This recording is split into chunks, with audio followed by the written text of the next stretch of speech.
Hi, my name's Sue Ellam, and I'm a tarot reader of 25 years standing. And for the purpose of these questions that we're dealing with, I'm using the Mythic Tarot, and they're based on Greek mythology. And my friend here is... I'm Carrie Beleno, and I am the keeper of the questions, and also I am an intuitive Reiki master and spiritual life coach.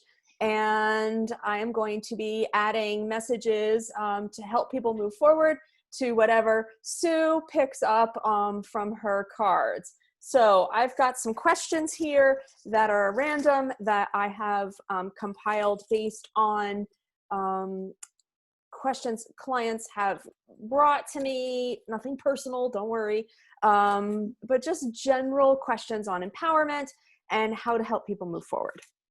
So I'm picking a question. Yeah, I'm looking forward to it. Come on, next question. How do I find comfort in a troubled world?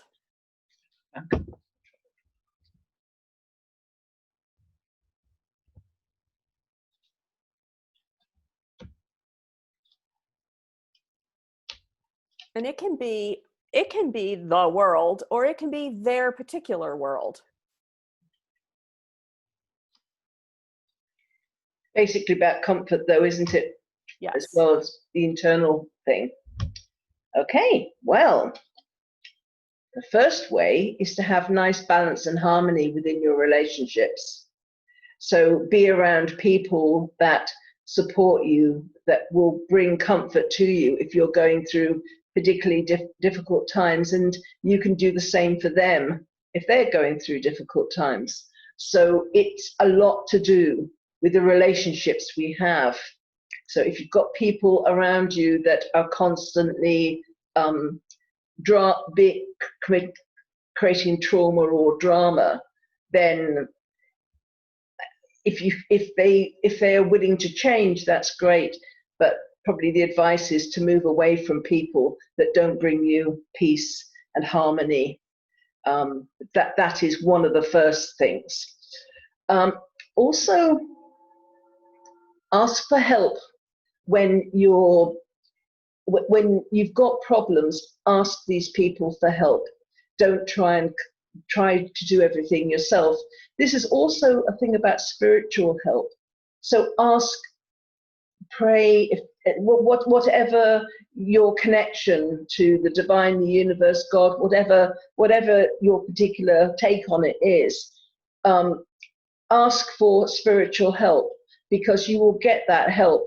And when you feel, I can't cope with this anymore, then things will get taken away from you. Either people will be sent in that will be able to help you, or miracles can happen, and suddenly the thing that's holding you back will just disappear. Go with the flow of things. When the tower comes up, I don't see it as a negative, I see it as a housekeeping card. So it's getting rid of the things that are no longer growing corn. So this can be people that we are no longer resonate with. They were great friends a couple of years ago, but we've gone on different paths. Or jobs we're in that don't bring us comfort anymore. They might bring in a paycheck, but they won't. We hate going in. We're constantly on edge. We can't be comfortable in those circumstances. And go with the flow of it, because sometimes when things start to leave us, and this is a card of things leaving us and going away, don't hold on tightly to what's leaving. Just let it go, because there's a purpose behind it. It's the universe trying to clear out your life so that there's new things that can come in. But when we kind of get so tied up with control and holding on to everything and not letting anything go, it causes us a lot of discomfort. It causes us a lot of pain, because we're trying to swim against the tide. And we never lose what's ours. So what is beneficial for us will stay with us. But the things that aren't beneficial, we quite often don't realize at the time. So we're kind of like people struggling to keep their marriages together, or people struggling to keep that job. They hate it, but they want to keep it because they can't see anywhere else they can get any money or another job. They forget that everything is given from source, and they think the source is either in the other person or in the work that they're doing or the particular company they work for. So we've lost connection. We've lost connection to the universe, the divine, again, whatever you call it. We've lost that connection, and we're trying to find comfort in people, in so say financial security. So we're looking for comfort in all the wrong places. You know, if we have spiritual comfort, then it doesn't matter who leaves us, if we've lost a job, it doesn't matter, because we know that we're looked after. So it's really time to look deeper into ourselves, to realize that our source of comfort is within us. It's not from anything external, but having people around that can support us and love us, that helps us keep connected to our own sense of comfort.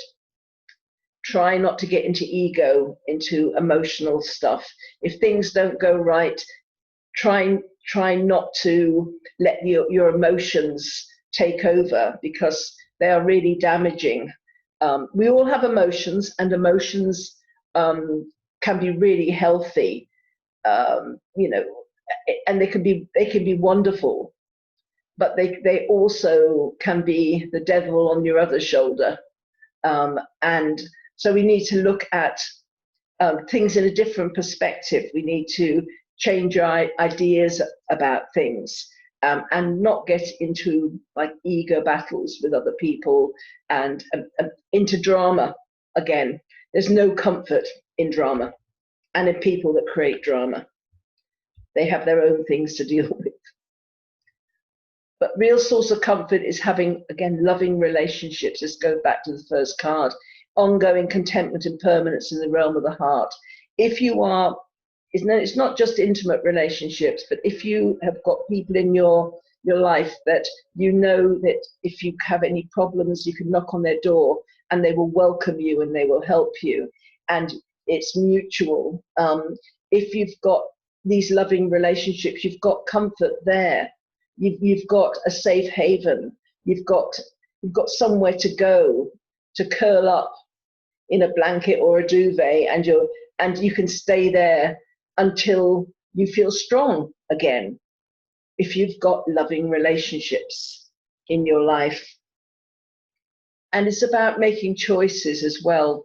The Lovers card, again, isn't necessarily about lovers per se, but it's about making mature choices, because other people are affected by the choices you make. So it's being responsible with the choices you make, with the friendships you make, with anything you do in your life. Be responsible and say, is this going to make me feel good?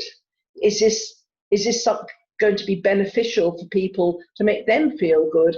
Or is this something I don't really want to do, but I feel I have to for some reason or other? So it's really about not blaming other people about the choices you make. Think very carefully. Don't just go off half-mast with it. Just think about the choices you're making and whether they are going to bring comfort to you or discomfort. And that is those are the cards. So funny, not funny. Today, as I was, I try not to spend a lot of time on Facebook, but as I was scrolling, a couple of friends, actual friends, were mentioning about how they just need to unfriend people. It's just getting too divisive. And these are people that they have had long-term relationships with.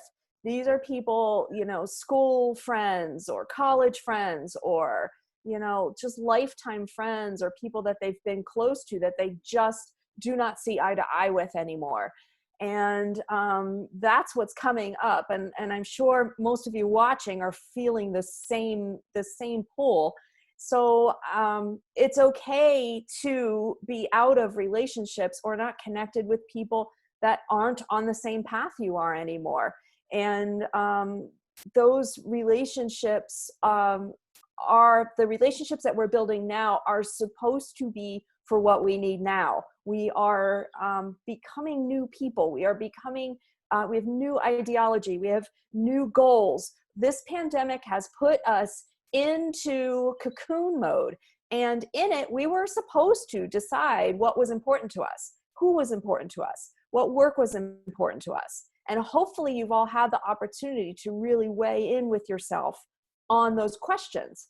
And when you're emerging out of this, we are all deciding that what was important. I'm going to follow what was actually important. What did I actually come up with?